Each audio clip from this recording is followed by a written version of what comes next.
નમસ્કાર, YNN ન્યૂઝમાં આપનું સ્વાગત છે। સમાચારમાં વાત કરીએ તો વડોદરાની મહારાજા સયાજીરાવ યુનિવર્સિટીની લો ફેકલ્ટી ખાતે LLBના કોર્સમાં સીટ વધારવા બાબતે NSUI દ્વારા ભારે સૂત્રોચ્ચાર સાથે આવેદનપત્ર પાઠવવામાં આવ્યું હતું।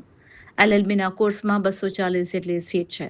ગુજરાતમાં યુનિવર્સિટીની લો ફેકલ્ટી અભ્યાસ માટે અવ્વલ ગણાય છે, જેને કારણે ઘણા વિદ્યાર્થીઓ ઈચ્છતા હોય છે કે તેઓ આપણી યુનિવર્સિટીની લો ફેકલ્ટીમાં અભ્યાસ કરે, પરંતુ સીટના આંકડા સામે એડમિશન માટે અપ્લાય કરતા વિદ્યાર્થીઓનો આંકડો ઘણો મોટો છે, જેને કારણે ઘણા વિદ્યાર્થીઓનું યુનિવર્સિટીમાં ભણવાનું સપનું અધૂરું રહી જાય છે અને જેને કારણે આ બાબતને લઈને આવેદનપત્ર આપવામાં આવ્યું હતું। રિપોર્ટર રાહુલ રાજપૂત।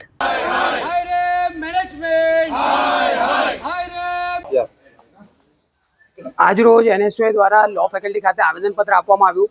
તેમાં માંગ કરવામાં આવી કે જે વિદ્યાર્થીઓમાં જે લો ફેકલ્ટીમાં ભણતા હોય છે તેમની ફક્ત 240 સીટ છે।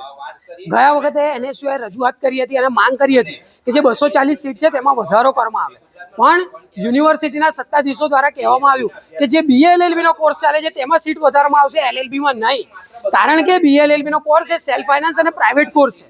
જો BA LLB ની સીટો વધી શકતી હોય તો લો ફેકલ્ટી LLB માટેની કેમ નહીં? આખા ગુજરાતમાં વિશ્વવિખ્યાત ફેકલ્ટી તરીકે પહેલા નંબર પર જો લો ફેકલ્ટી આવતી હોય, હજારો વિદ્યાર્થીઓ એડમિશન લેવા માંગતા હોય છે અને ખાલી 240ના આંકડા પર અહીંયાની સીટો અટકી જાય છે। NSUI ની માંગ છે કે સીટોમાં વધારો કરવામાં આવે અને જો લો ફેકલ્ટી દ્વારા સીટોમાં વધારો કરવામાં નહીં આવે તો NSUI દ્વારા ખૂબ મોટા પાયા પર આંદોલન આવનારા દિવસોમાં કરવામાં આવશે અને સીટો વધારાની માંગ કરવામાં આવશે। Subscribe now and press the bell icon. Never miss an update.